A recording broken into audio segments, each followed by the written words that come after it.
আমার এই ভাইয়ের ইসলাম গ্রহণের আগে নাম ছিল দিসবর ঝরা। পিতা হলো দেবেন্দ্রনাথ ঝরা, মাতা হলো গীতা ঝরা। স্থায়ী ঠিকানা গ্রাম পাইকের বাড়ি সাদুল্লাপুর বাঙ্গাহাট। থানা হলো কোতালিপাড়া, জেলা গোপালগঞ্জ।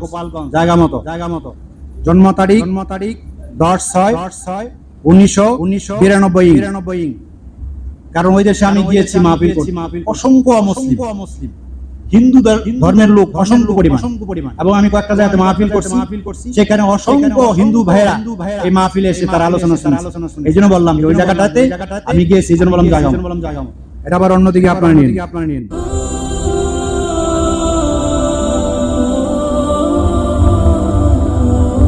আমাদের একটু জানা দরকার, অমুসলিম ভাইরা এটা জেনে বোঝার পরে তারা যুগে দলে অমুসলিম ভাইগুলো কোরআনের পতাকা দলে সেই কালেমা পড়ে মুসলমান হয়ে যাচ্ছে। কারণ জানে কোরআন সত্য, ইসলাম সত্য, কবরে যেতে হবে। যতই উড়ে ফেলুক না কেন, ওই নাভিটা যদি মাটিতে পুঁতে দেয়, সেখান থেকে কিয়ামতের ময়দানে আল্লাহ বলবে এখান থেকে তুমি উজ্জীবিত হয়ে আসরের ময়দানে দৌড়ে যাও। আর সাথে সাথে লোকটা দৌড়ে আসরের ময়দানে যাবে। আর যদি তাও না থাকে, হিংস্র প্রাণীও যদি কোনো মানুষকে খেয়ে ফেলে দেয়, আল্লাহ রাব্বুল আলামিন ওই মানুষগুলোরে জীবিত করতে পারবেন কি পারবে না?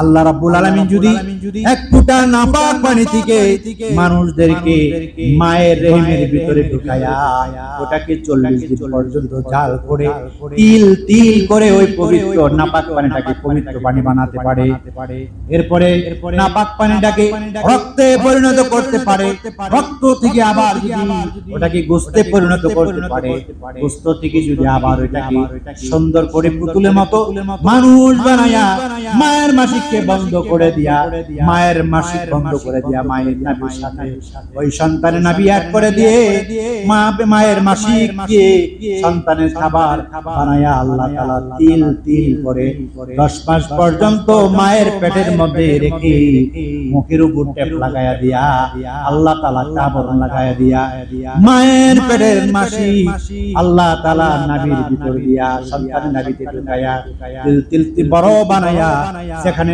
দুনিয়ার কোনো আলো নাই, কোনো বাতাস নাই, এমন একটি সুরক্ষিত জায়গা থেকে যদি দুনিয়ায় ভূমিষ্ঠ করাতে পারে, একটা নাপাক পানি থেকে যদি এত সুন্দর মানুষ বানাতে পারে, বন্ধুগণ বলেন তো, আপনি মারা যাওয়ার পরে যদি আপনার লাশ মাগে খেয়ে ফেলে, যদি আপনাকে পানির মাছে খেয়ে ফেলে, অথবা অমুসলিমরা যদি পুড়ে ফেলে দেয়, আল্লাহ কি পারবে না ওই লোকটারে আবার জীবিত বানাতে? আওয়াজটা বলেন, পারবে কিনা?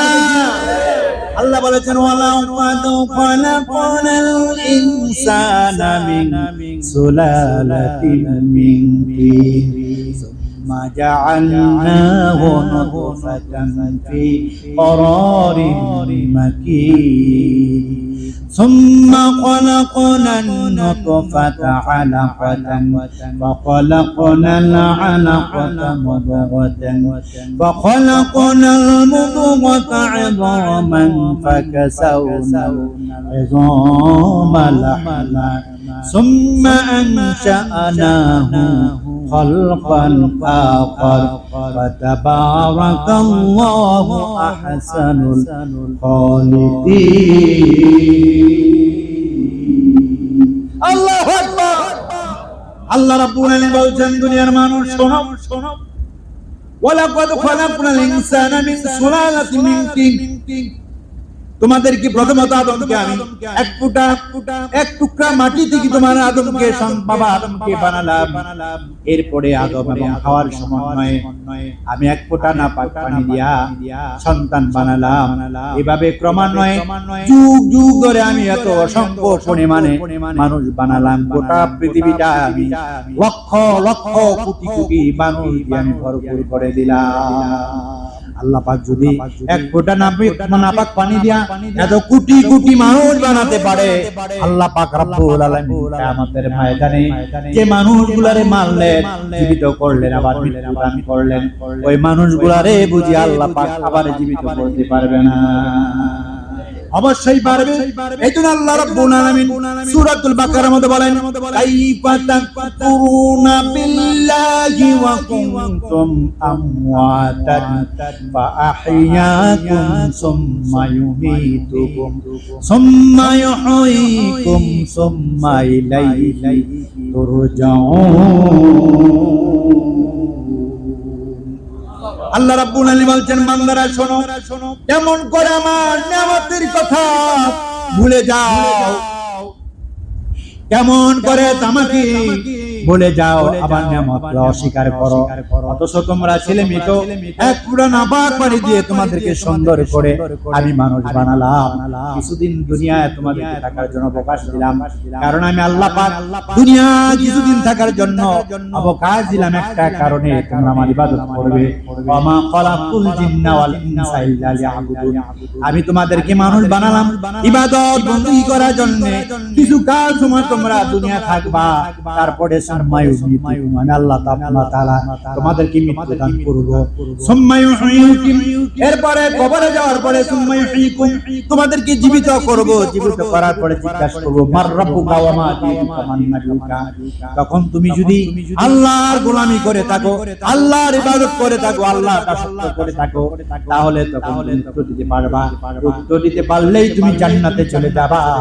আর যদি তুমি আল্লাহর হুকুম দুনিয়া লঙ্ঘন করে থাকো, অমুসলিম হিসেবে জীবন পরিচালনা করো, মুসলমানের পতাকা তলে না আসো, কালেমা পড়ে মুসলমান না হও, আর ইসলামের বিধি বিধানগুলো পূর্ণাঙ্গভাবে তুমি আদায় না করো, তাহলে জেনে রাখো সুম্মা ইলাইহি তুরজাউন, কিয়ামতের ময়দান যেদিন কায়েম হয়ে যাবে, তোমরা আমার সামনে উপস্থিত হয়ে যাবে। ওই দিন আমি আল্লাহ পাক বলবো, বান্দা পাঠাইলাম কি জন্য, করলে কি? জবাব দিয়ে তুই আজকে জান্নাতে যাবি না জাহান্নামে যাবি, তুই আবার বলে যা।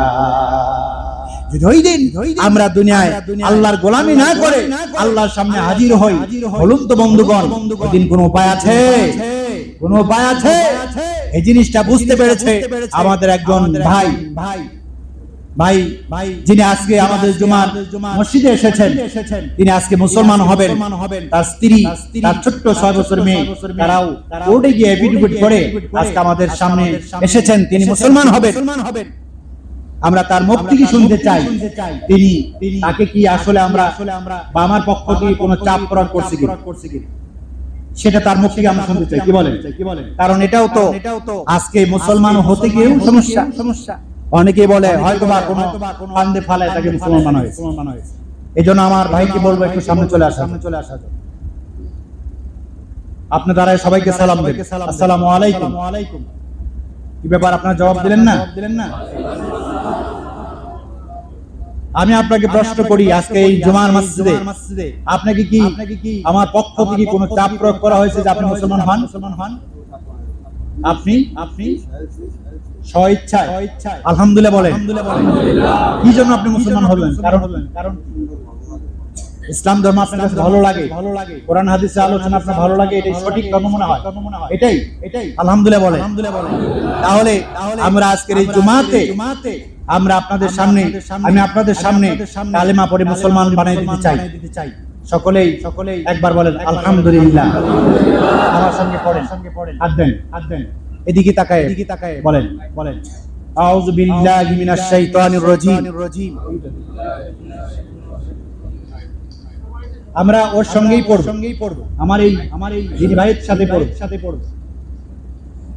বলেন আউযু বিল্লাহি মিনাশ শাইতানির রাজীম, বিসমিল্লাহির রহমানির রহিম, আমানতু বিল্লাহ, কালিমা তাইয়্যিবা, লা ইলাহা ইল্লাল্লাহু মুহাম্মাদুর রাসূলুল্লাহ সাল্লাল্লাহু আলাইহি ওয়াসাল্লাম, কালিমা শাহাদাত, আশহাদু আল্লা ইলাহা ইল্লাল্লাহু ওয়াহদাহু লা শারীকা লাহু ওয়া আশহাদু আন্না মুহাম্মাদান আবদুহু রাসূল।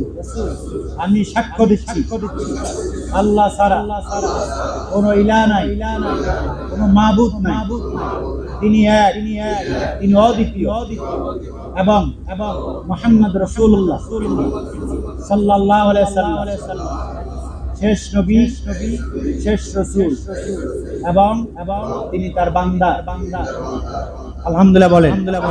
আমি সর্বপ্রথম এটা একটু সরান, আমি সর্বপ্রথম আমার এই অমুসলিম দিকে মুসলমান হওয়ার সেই ভাইকে আমি একটু কোলাকুলি করতে চাই।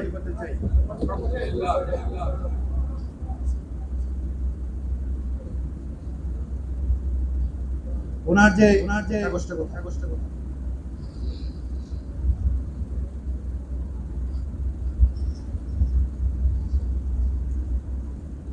এটা হলো ওনার পরে এফিডেভিট। ওনার আগের নাম ছিল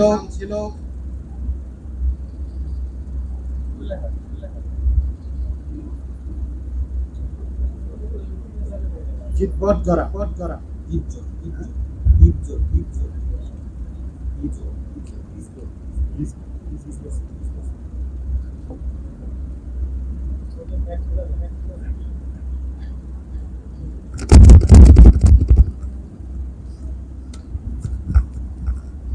আমার এই ভাইয়ের ইসলাম গ্রহণের আগে নাম ছিল দিসবট ঝরা। পিতা হলো দেবেন্দ্রনাথ ঝরা, মাতা হলো গীতা ঝরা। স্থায়ী ঠিকানা গ্রাম পাইকের বাড়ি সাদুল্লাপুর বাঙ্গাহাট। থানা হলো কোকালীপাড়া, জেলা গোপালগঞ্জ। জায়গা মতো জন্ম তারিখ 10/6/1992। কারণ ওই দেশে আমি গিয়েছি মাহফিল করতে। অসংখ্য মুসলিম হিন্দু ধর্মের লোক অসংখ্য পরিমাণ, এবং আমি কয়েকটা জায়গাতে মাহফিল করছি, সেখানে অসংখ্য হিন্দু ভাইরা এই মাহফিলে এসে তারা আলোচনা শুনে। এই জন্য বললাম যে ওই জায়গাটাতে আমি গিয়েছি, এই জন্য বললাম জায়গা। এটা আবার অন্যদিকে আপনারা নিন। যাই হোক, তিনি মুসলমান হওয়ার পরে তার নাম দিয়েছে আমার নামে নাম মোহাম্মদ দেলাওয়ার হোসাইন। আলহামদুলিল্লাহ বলে। তাহলে সেক্ষেত্রে আমার মিতা ঠিক কিনা বলে। এবং তার স্ত্রীর নাম হলো সমান্তি বৈর। পিতা সুখদেব বৈর, মাতা আহলাদি বৈর। স্থায়ী ঠিকানা ওই একই কোটালীপাড়া, গোপালগঞ্জ। তিনি তার নাম বর্তমান রাখা হয়েছে রাবিয়া। আলহামদুলিল্লাহ বলে। বর্তমান নাম রাবিয়া। এবং তার ছোট্ট একটি 6 বছরের মেয়ে আছে। তার নামটা কি? ছোট্ট একটি মেয়ে আছে, মেয়ের নাম রাখা হয়েছে সাথী। ভাইয়ের নতুন নাম হচ্ছে দেলাওয়ার হোসাইন। স্ত্রীর নাম হচ্ছে রাবেয়া। মেয়ের নাম হচ্ছে সাথী। আমার এই ভাই বর্তমানে আমাদের এলাকায় রং মিস্ত্রি কাজ করে।